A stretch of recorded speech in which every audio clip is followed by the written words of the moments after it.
Hello, loves. Hi, everyone. So, happy Wednesday. Okay. Hello, everyone. Yes, it is Why Am I Like This Wednesday? Okay, so first off, I already did most of my makeup. I had something that I was doing earlier, so what you guys are gonna get is just a little bit of me finishing my eyes and talking more about what I had spoken about last week on Wednesday. So, and I also got to put lashes on because you need the lashes, right? And I might change my lip. I might make it a brown or just gloss. But as of right now, my eyeshadow turned out really nice. I used this palette, which is Wander Beauty Wondrous Escape. I used this one first. And why did I notice it right now that it's like a shimmer? I'm gonna leave that one alone. I was doing my makeup when it was kind of dark and I used it as like a base. What? It still worked out, so we're gonna leave it that way. I used this one first, which is like a highlighter. Second, third, and then fourth. What do you think? Okay, so I'm going to, let's go ahead and talk. Let's talk.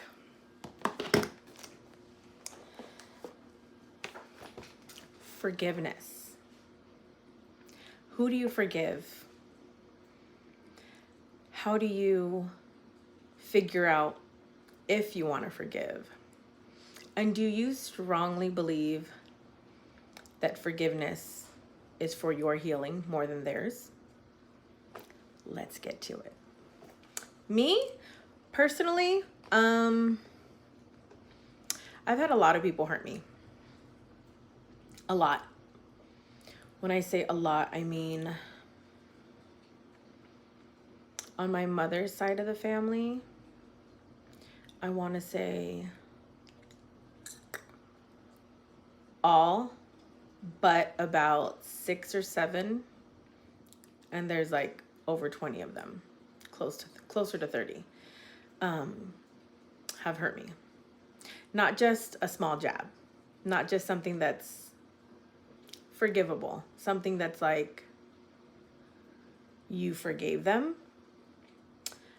Those things that have been done to me. But what I've also learned is I can forgive and I can move on, but I don't forget. I don't forget. I'm not going to forget. Why am I going to forget something that you did to me after I forgave you so many different times and you continue to do it or do things differently? There is one person that I have probably forgiven more than anybody I have ever had to forgive in my life, and that is my husband. And I might elaborate on it more next Wednesday, and that's just because it's a lot. But in order to understand it, you'd have to dig deep into understanding why I would even forgive anybody to begin with who has hurt me the way he has, or even family. So one of the things I want to touch base on is when you forgive someone that has hurt you. Okay, so when I was thinking about forgiveness, I kind of went down this rabbit hole and I was trying to better understand, why do we forgive people who have done things to us that we know we would tell another person not to forgive that person for, or we would tell another person, go ahead and forgive them for yourself, but remove them from your life. And then we turn around and forgive people who have hurt us and continue to forgive them. Why do we do that? So when I said I went down a rabbit hole, I started to think of growing up. So for me, growing up around addicts, if you've ever gone to Al-Anon or ACOA meetings, that stands for Adult Children of Addicts, or even Overeaters Anonymous. I used to go to those meetings until I realized that I'm not an overeater, even though I'm overweight. I know when to stop. I don't overeat. If anything, I don't eat enough. And what I do choose to eat, it's because I've taken so long to eat that I'll eat whatever I can at that moment, and it's not always the best choice. So there's that. Also, I started to try to understand the behavior of the people that I had around my life in order to understand, why do I allow people to talk bad about me and then I forgive them even though I know they were saying something hurtful? Why do I forgive someone who's cheated on me or hurt me? Why do I forgive someone who has betrayed me, and like so many different levels and so many different times? And when I stopped to think about it, I realized that the people who had done all of those things to me were related to me. So when a friend or someone I thought was a friend would do that to me, I would forgive them. And I think that I thought to myself, well, if my family did it to me and they're supposed to love me unconditionally, then this person didn't mean to do it, because when they did it over here, they didn't mean to do it, or so they said. I didn't realize that it was because I continued to allow them to step on me. I didn't realize that it was because I didn't set boundaries. I didn't pay attention or recognize that their poor behavior was based on their reflection of themselves. And I always thought, well, if I'm a better cousin, if I'm a better daughter, if I'm a better granddaughter, or if I'm a better wife, girlfriend, if I'm a better mother, if I'm better at what I am for this person and they view me differently, then they're going to like me more and I won't have to forgive them anymore, because they're not going to do those things to me anymore, because I'm going to get better. But then I stopped to think, I didn't need to get better. There was nothing wrong with me. There was a whole lot of things wrong with them, but there was nothing wrong with me. What does that say about a person who can hurt a good person? And I'm not saying that I'm this amazing, perfect person, but I know that genuinely I'm not a bad person. If I've ever hurt anybody, it was never intentionally. My intentions has always been to guard people, to be someone's savior, their guardian, their protector. That's just who I am naturally.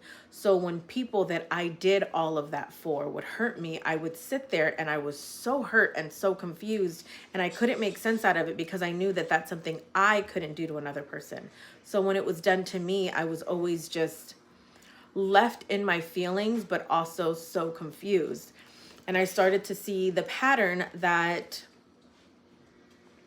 the people that were supposed to show me what love looks like, the people that were supposed to show me what boundaries, healthy boundaries look like, the people who were supposed to show by example role models, or to teach me what self-respect looks like, failed me royally.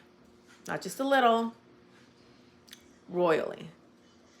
I did not have good role models. I did not have good examples. I did not have people around me that showed me that setting a boundary was important and necessary in order to give yourself self-respect and demand respect from others. Nobody taught me that. I didn't know that. I had to teach myself as an adult in my 30s, because I started to see that how I allowed people to treat me would affect my children's relationships. That's why I started to dig deep into it. That's why I started to try to understand it better. I don't want my kids to forgive so easily.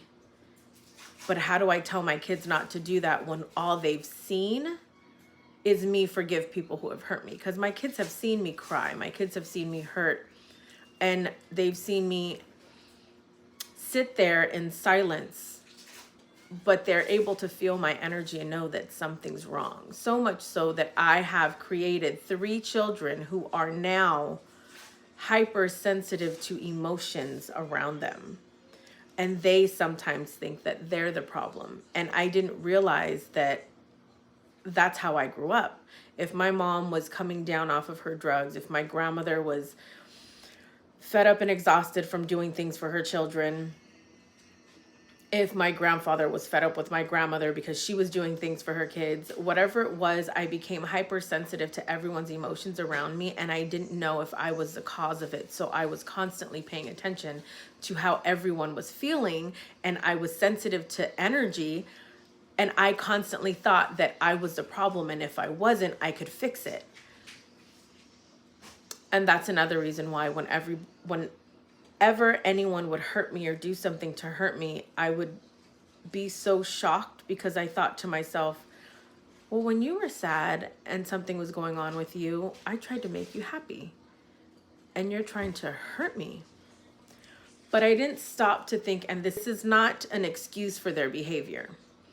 However, when you kind of go down a rabbit hole and you try to better understand someone and who they are as an individual, you are able to understand their behaviors, and sometimes you can be a little more empathetic towards it, but you should still set your boundaries. Example, my mom used to say really hurtful things to me when she was coming down from her addiction, or if she was clean for a while but very sensitive to her emotions and her feelings, because when you're no longer doing the drugs, you are sensitive to your emotions, because that's what you were trying to numb for so long. So I would try to understand or make sense out of certain behaviors. And when I would stop to think, why are you always so angry? And are you angry at me? Or did I do something to make you angry? Or could I avoid someone else's behavior around you to keep you from being angry? So when my mom was coming down and she wasn't in a good mood, I would come down the stairs, depending on where we were living at the time. When I would spend summers with her, sometimes some weekends, I would come down and I would see and feel her energy. She was cleaning in a bad mood, or she was kind of throwing things and upset. And I thought, were we making too much noise upstairs? Did she just get a phone call from someone? Am I in trouble? Did I not clean the kitchen right? Did I not occupy my siblings for too long or keep them busy, occupied? I always immediately set the blame on myself. And I'd come down and I remembered that I couldn't say what's wrong, because in the past when I had asked, are you okay? What's wrong? She would blow up. Like, she would get so angry and immediately defensive, where it was just like, what's wrong? What are you talking about? Why are you saying that? Don't ask me any questions. So when you're like 9, 10, 11 years old and your parent comes at you that way when you haven't seen them for 1 to 2 hours, and you come downstairs and you see them and they yell at you, you just, okay, am I in trouble because I asked what was wrong, or if she was okay, or am I in trouble because I did something before I came down here, and should I know what I did? Was it something my siblings do? So you leave this child in this high intensive stress state of mind, trying to figure out what it is that they did to get you to that place, or what they could have done to kept you from being in that place, because you're not communicating. So I grew up always thinking that I was a problem, or that it was my responsibility to fix it. And when I say that I learned how to set boundaries, is once I got older and I was able to understand that hers was because of her addiction. And then I was able to look back at, well, my grandmother snaps at me sometimes. So I could only imagine how she would snap at her kids, because she had 5. And she was in a very physically, emotionally, mentally abusive relationship with my biological grandfather. So my mom and her siblings were hypersensitive to certain things as well, which explains self-medicating because they wanted to numb their problems. My mother told me that by my kid's age, which is my son is 10, that they were waking up in the morning, and when my grandmother woke up in the morning, she had her coffee, she had her pan con queso, which is just like crackers and cheese with bread. She had when she would get home from work and my mom and her siblings would get home from school, they would cook, they would clean, and they would have her slippers ready for her to put on when she walked through the door. And I just thought to myself, what? That's what you guys did? You guys were so little. And it's not to say that that's not good, like that they should know how to do all of those things, but at 5 and 6 years old, your responsibility was to make sure you did everything that your mom was supposed to be doing. Like, nobody told her to have 5 kids. But then you stop and think, because I asked my grandma, why did you have them so trained when they were so young? Well, I was a single mother. I had to do everything on my own. After I left their father, he didn't give me any money. He didn't do anything for me, so I had to figure it out. So then I asked her about her childhood, and I asked her about her father, and then her mother, who passed when she was 12, and her father, who was physically, emotionally, and mentally abusive as well. So you start to see this pattern, and you're just like, how was I supposed to be taught how to respect myself if the people who were raising me, and they were my role models, were never taught how to respect themselves? They were never taught how to have boundaries. Thank you, honey. Nobody ever taught them. So it's not to say that it was not their responsibility to teach me, because it was, just like it was their responsibility to teach my cousins. It's not to say that their responsibility wasn't to teach us, because it was. When you choose to have a child, it is your responsibility to grow up and figure out how to be a parent. However, sometimes, unexpectedly, you may think that being a parent isn't such a big task when it is the biggest task and responsibility that you will ever have for the rest of your life. There is nothing that I have come to notice or see that is a bigger responsibility than being a parent, than raising a human. So I was able to have empathy for all of my aunts and uncles, and even more empathy for my cousins as well, because they didn't have anyone for themselves either. So if my mom is this way because she didn't have someone, and my grandma's that way because she didn't have someone, and her father was that way because he didn't have someone, somewhere in there, someone has to change the cycle and behavior. So what I noticed, oh, did I use the dark one? No, I might have used the dark one.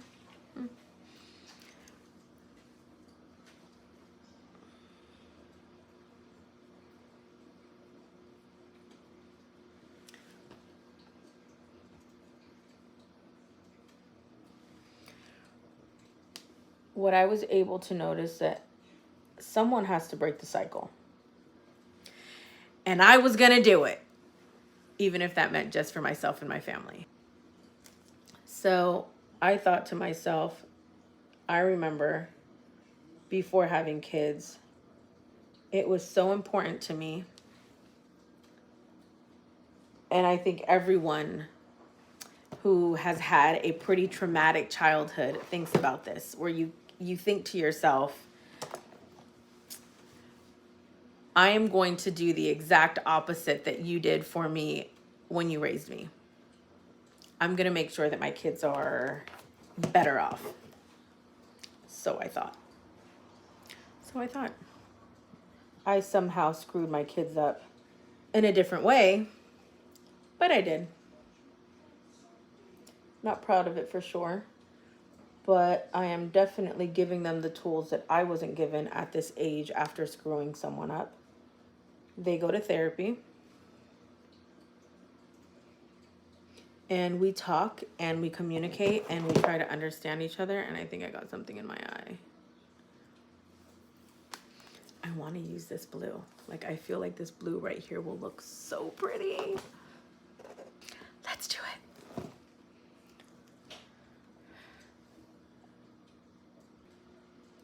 So how do we break those cycles? We have to learn. We have to understand them.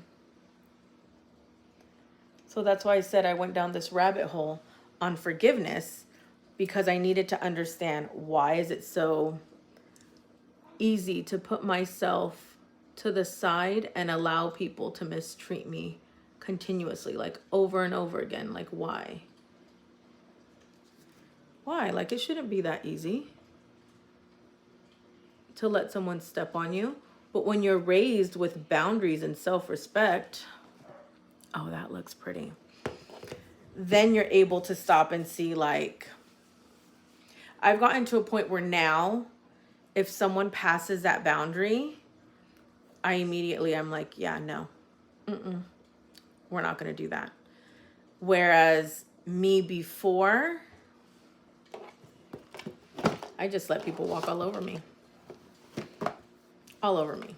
No problem at all. Oh, should I put that glitter down there? This is my first time using it. All right. What are we doing? Lo que estoy haciendo es me estoy sacando un ojo. What I'm doing is I'm about to freaking take my eye out. You guys, I'm learning. I'm learning how to multitask. Because this is not easy.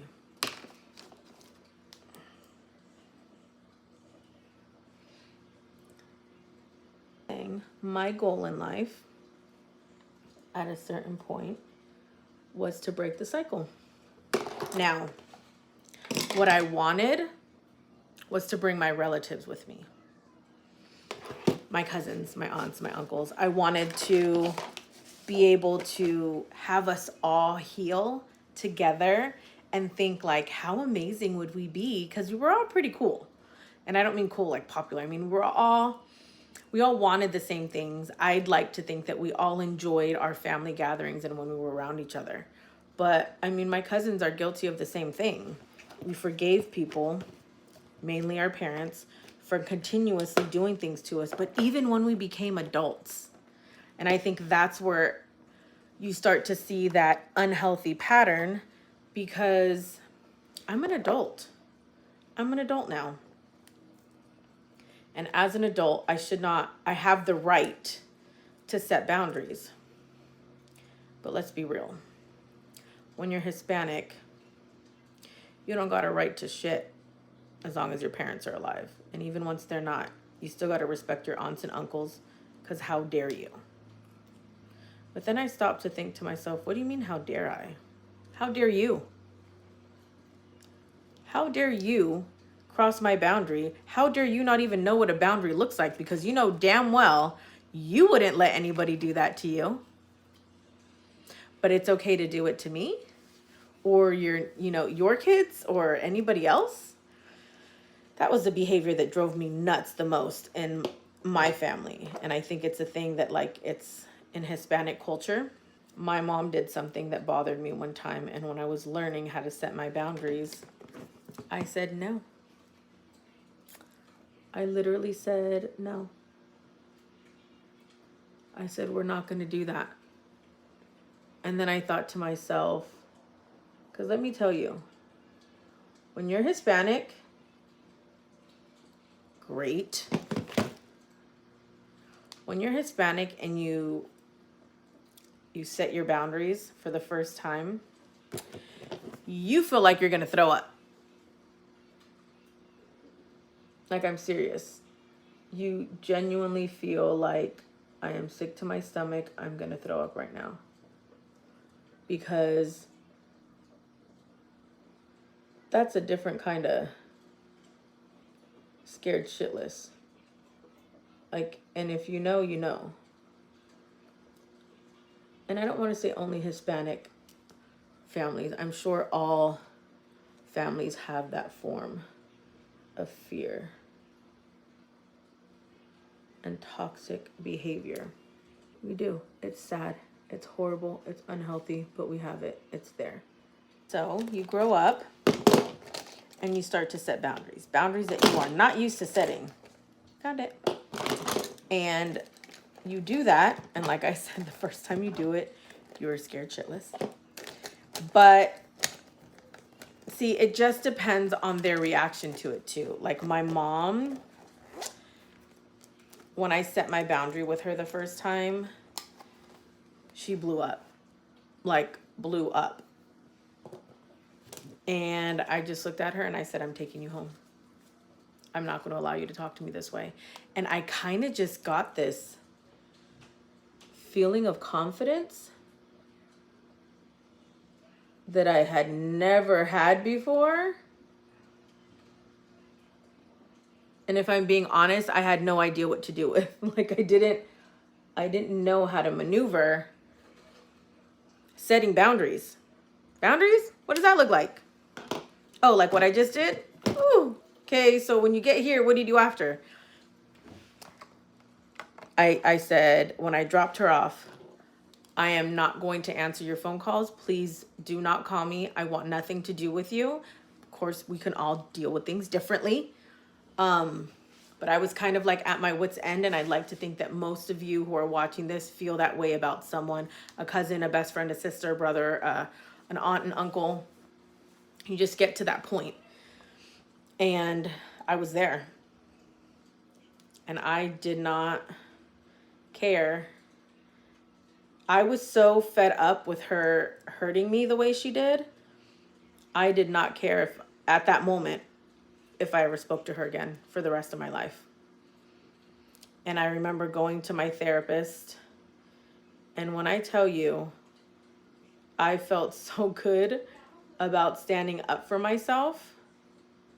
Each day that I felt bad that I didn't hear from her or know how she was doing got a little bit better. It didn't happen overnight. It took me a while, but it did get better. And once it got better, I just thought to myself, this is what it feels like when I start to set boundaries. I'm going to start doing that with more people. So I had an aunt that crossed that boundary, and I called her out on it. She didn't like it either. And she said a whole bunch of hurtful things to me.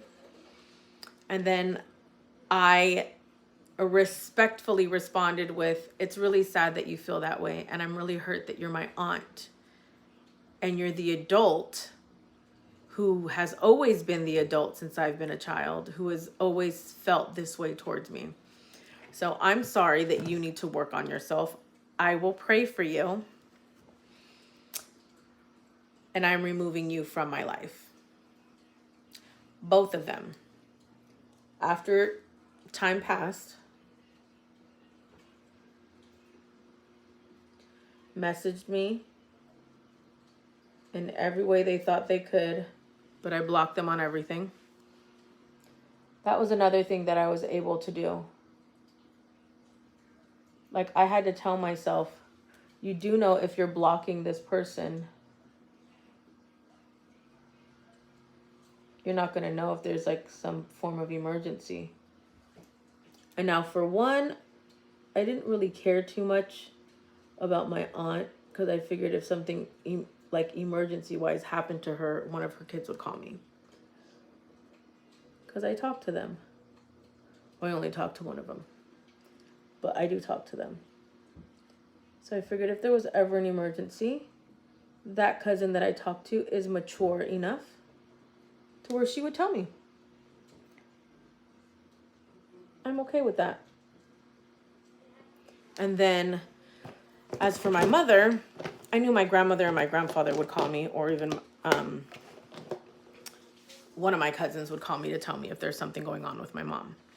So then I thought to myself, okay, there's that too. So I don't need to have them calling me. But what I ended up finding out is on your iPhone, and they leave you messages there's a whole section that says blocked people messages. I gotta fix that. It might change now. I don't know. But it was one of those where I was like, I block them. I don't want to hear anything they have to say at all. Nope, I don't. I sure don't. But it is what it is. But I started setting boundaries. And I started feeling really good about the boundaries that I was setting. And I started feeling stronger and more independent within myself. And I started, it's funny, well, not funny. Well, yeah, I guess kind of. You start to respect yourself more. Like, I don't have to take that. I don't have to take that. I don't deserve that. And when I talk about forgiveness, I mean, like, respect yourself enough to set a boundary, no matter who it is. And I think a lot of us forget because it's family and we are raised to forgive because they're family. But why? Why do they deserve my forgiveness? What did they do to deserve my forgiveness? Why do I owe them anything?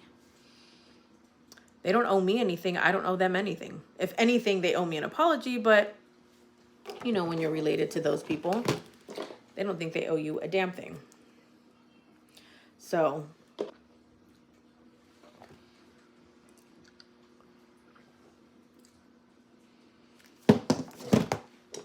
it is extremely important to learn how to set your boundaries, learn how to respect yourself, and ask yourself, does this person deserve forgiving? Or do you deserve better? And even if the answer is yes, this person deserves to be forgiven. Because I think some of the reasons why I used to forgive so easily also is I used to think to myself, well, if I would have ever done what they did, I would want someone to forgive me. And because I'm an empath and because I try to understand people better, I try to make sense out of their behavior. So I would make excuses for them by understanding their behavior without recognizing the fact that they should still be held accountable for their behavior, if that makes sense. Okay.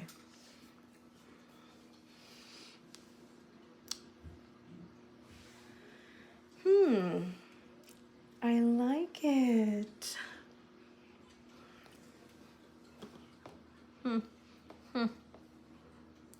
Okay. Not everybody deserves forgiveness. That's my opinion. And I know there's a lot of people who will bring religion into it. And if you want to forgive someone based off of religion, that's beautiful and that's fine. If you want to forgive someone based off of their title in your life, or forgive someone, if you want to forgive someone based on their title in your life, or you want to forgive someone based on their actions or who they are to you or what they mean to you, make sure you ask yourself, if somebody else was to ask you for your opinion or your advice on something like that happening to them, would you tell them to forgive that person?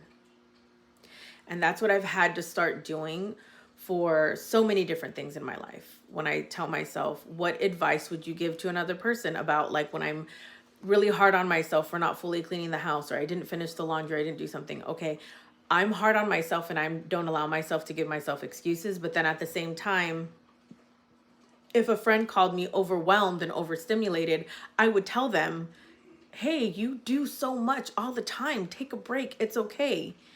But why can't I tell myself that? So whenever I feel myself being hard on myself, I will tell myself, what advice would you give to someone else? And why don't you deserve that same advice? Why? So when you are going to forgive someone, or the next time you're put in a situation where you feel that you want to forgive someone, ask yourself this: would you give that same advice to forgive that person to someone else if they did something to them as well, or similar?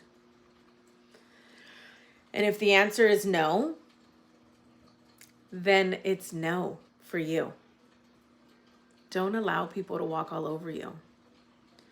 It is okay to forgive someone and set a boundary. And if they disrespect that boundary again, or they cross that boundary, you're done. And it's okay to give them multiple chances. I gave my mom, I think when I started learning how to set boundaries, I would give her, I think I gave her about 4 chances, and I set boundaries. And what I learned was each time I set a boundary, that thing that I set a boundary for, she wouldn't do, but there was something else that she would do that I had to set a boundary for. And I think that why it was so easy for me to forgive her was because I was able to recognize that what I set a boundary for the first time, she didn't do it again, so she learned. So this other thing I didn't set a boundary for yet, so she needed to learn. So each thing she had to learn and understand and recognize, and it took 4 different times for 4 different things and situations. But now we've been good for a few years now. And when she crosses that boundary, she recognizes it herself immediately and apologizes. So I don't even stay angry or get upset. And I can't help but think to myself, what would my life had been like had I set boundaries with people early on? What would my relationships with those people have been? Would they have remained toxic or unhealthy? Or would I have set boundaries so early on that that person knew that I was not the person they could cross that way? What I ended up doing most of my life was becoming such a people pleaser and forgiving people for such bad behavior that they never felt that that behavior was wrong, at least not towards me. But they knew that they couldn't do it with someone else who had set a healthy boundary before. It was me who was allowing them to continue doing that. So there became a point where I had to look at myself and say, you know what? It's your fault. You don't want to take accountability. You want to blame them or how they were raised or the life that they had, but you allowed it. You allowed it. So at what point are you going to take accountability for allowing people to do what they do to you and you continue to forgive them? Took me 43 years. No, you know what? I'm going to say 40. No, that's a lie. 38 years. It took me 38 years. 38 years. We're going to go with that. For me to start recognizing that not everybody deserves forgiveness, and the ones that you do forgive, you can forgive and not forget and remove them from your life.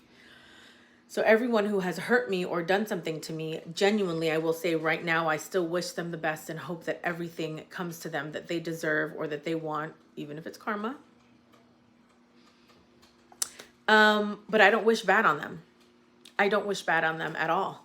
In fact, when someone else talks about them around me, I immediately am happy that something is good is going for them. Something worked out for them. I'm just like, wow, that's cool. That's awesome. I'm so happy for them. And I'm genuine about it. Like, I genuinely want good things to happen to those people, whether I'm in their life or not, whether they're in my life or not. I don't wish bad on anybody because I am a strong believer in karma. And I genuinely feel that if you wrong a good person and your intentions were bad, it's going to happen. But also recognize and understand that some people will still have bad behavior if they've never had a consequence to that behavior. So you have to set a boundary and a consequence for poor behavior around you and your presence if you don't agree with it. So to end this, we're going to go ahead and I'm going to tell you guys, share, subscribe, remember me, and learn how to forgive yourself for forgiving others who didn't deserve forgiveness. Learn how to respect yourself enough to set boundaries, even if it's hard to follow through with them. Learn to be patient. Learn to be understanding while still demanding respect. Once you learn how to fully love yourself, demanding respect won't be a demand anymore. It will be something that comes natural to you. I'm not going to demand that you respect me because I'm not allowing you in my life anymore. I'm not even going to let it get there. And that's where I'm at right now. When I tell you it feels amazing, ooh, it feels amazing. So, happy Wednesday. I hope you guys have an amazing day. Happy New Year. I hope you had an amazing Christmas. I hope your year is going to start out amazing. I hope you have wonderful things lined up. Don't forget daily affirmations. Don't forget to stay positive. Don't forget to remove the negative energy from yourself and your life, and anybody that is negative or bringing negative energy into your life. Just be happy. Just be happy. I love you guys. I hope you have an amazing day. I will enjoy my sandwich that my husband made for me. And yeah, we'll go ahead and touch on next week. Jot down here what you guys want me to talk about next week. I'm not sure what next week's topic is going to be. I have a list of things that I want to talk about. So next week's topic, you know, I might want to touch base on forgiving your monster, or trying to understand your monster. I don't know. Or understand yourself after something like that has happened to you. What are the things that change once your innocence have been taken away from you, or once you're an SA victim, or you have a form of PTSD? Like, what happens to you or an individual once something like that has happened to them? I don't know. I'm thinking. So, love you guys. Have an amazing rest of your day, and I will talk to you guys later. Bye.